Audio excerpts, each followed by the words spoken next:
W.S. Rendra, Kesaksian Akhir Abad.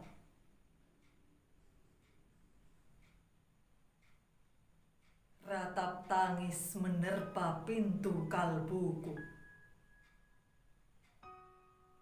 Bau anyir darah mengganggu tidur malamku. Oh, tikar tafakur. Oh, bau sungai Tohor yang kotor. Bagaimana aku akan bisa membaca keadaan ini?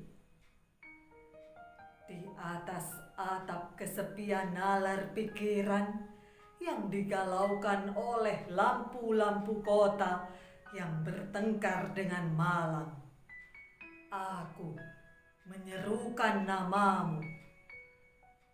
Wahai para leluhur Nusantara, oh Sanjaya, leluhur dari kebudayaan tanah.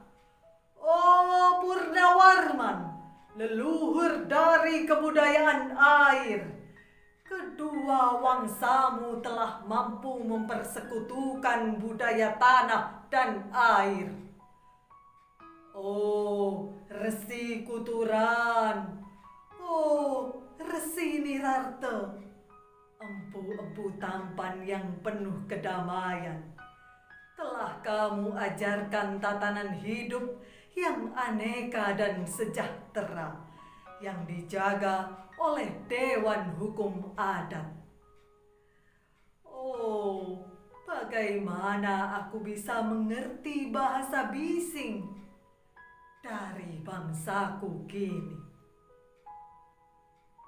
Oh, Kajau Lalido, bintang cemerlang tanah Ugi, negarawan yang pintar dan bijaksana, telah kamu ajarkan aturan permainan di dalam benturan-benturan keinginan yang berbagai ragam di dalam kehidupan. Ada, bicara, rapang dan wari.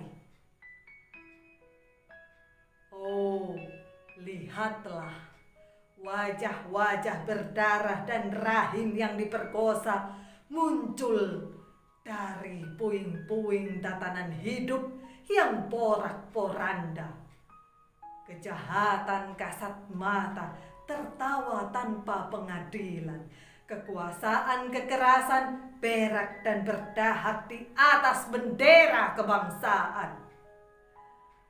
Oh, anak cucuku di zaman sibernetik, bagaimana akan kalian baca prasasti dari zaman kami?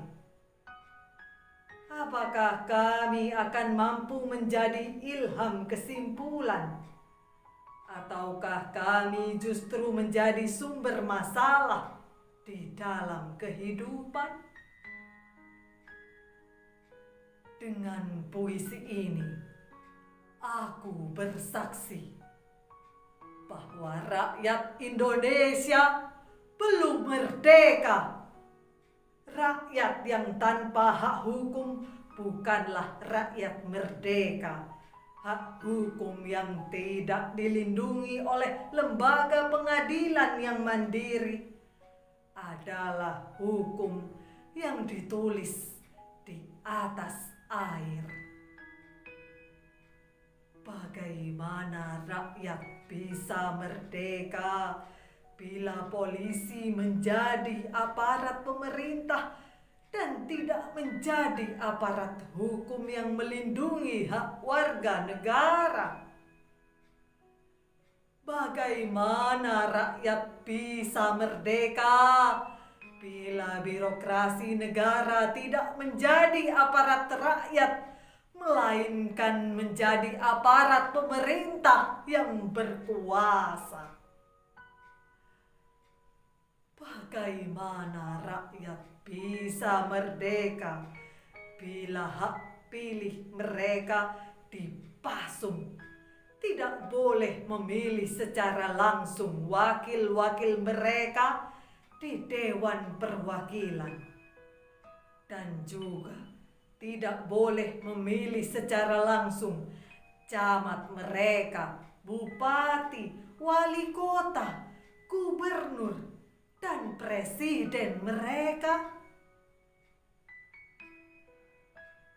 Dan partai-partai politik menganggap rakyat hanya abdi partai, yang dinamakan masa politik partai, kaula partai, atau hamba partai. Bagaimana rakyat bisa merdeka bila pemerintah melecehkan perdagangan antar daerah dan mengembangkan merkantilisme dendils sehingga rela menekan kesejahteraan buruh, petani, nelayan, guru, dan serdadu berpangkat rendah? Bagaimana rakyat bisa merdeka bila provinsi-provinsi sekedar menjadi tanah jajahan pemerintah pusat? Tidak boleh mengatur ekonominya sendiri, tatanan hidupnya sendiri, dan juga keamanannya sendiri. Ayam, serigala, macan ataupun gajah, semuanya peka pada wilayahnya. Setiap orang juga ingin berdaulat di dalam rumah tangganya. Setiap penduduk ingin berdaulat di dalam kampungnya. Dan kehidupan berbangsa tidak perlu merusak daulat kedaerahan. Hasrat berbangsa adalah naluri rakyat untuk menjalin ikatan daya cipta antar suku yang penuh keanekaan kehidupan dan memaklumkan wilayah pergaulan yang lebih luas untuk merdeka bersama. Tetapi lihatlah selubung kabut saat ini.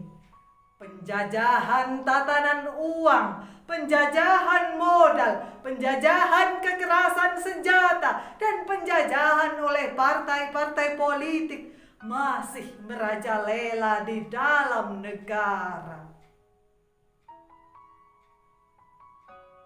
Dengan puisi ini, aku bersaksi bahwa sampai saat puisi ini aku tanda tangani, para elit politik yang berkedudukan ataupun yang masih di jalan tidak pernah memperjuangkan sarana-sarana kemerdekaan rakyat. Mereka hanya rusuh dan gaduh memperjuangkan kedaulatan golongan dan partainya sendiri. Mereka hanya bergulat untuk posisi sendiri. Mereka tidak peduli kepada posisi rakyat, tidak peduli pada posisi hukum, posisi polisi, ataupun posisi birokrasi. Dengan picik, mereka akan mendaur ulang malapetaka bangsa dan negara yang telah terjadi. Oh Indonesia, Indonesia, negara yang kehilangan makna. Rakyat sudah dirusak azas tatanan hidupnya. Berarti sudah dirusak dasar peradabannya. Dan akibatnya dirusak pula kemanusiaannya. Maka sekarang negara tinggal menjadi peta. Itu pun peta yang lusuh dan hampir sobek pula. Dangkalan kehidupan bangsa telah terjadi. Tata nilai rancu, dusta, pencurian, penjarahan, dan kekerasan halal. Manusia sekedar semak belukar yang gampang dikacau dan dibakar. Paket-paket pikiran yang murah dijajakan. Penalaran amarah yang salah mendorong rakyat terpecah belah. Negara tidak mungkin kembali diutuhkan tanpa rakyatnya dimanusiakan.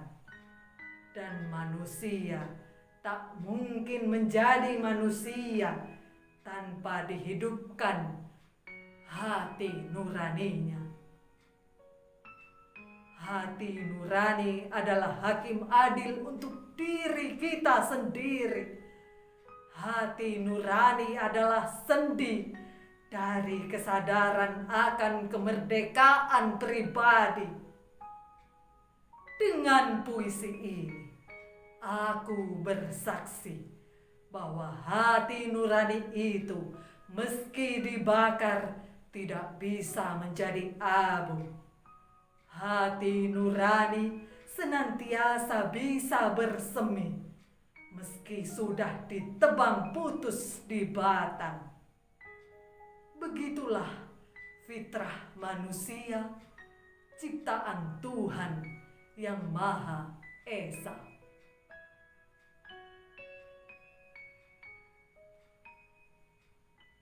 Candi Ceto, 31 Desember 1999.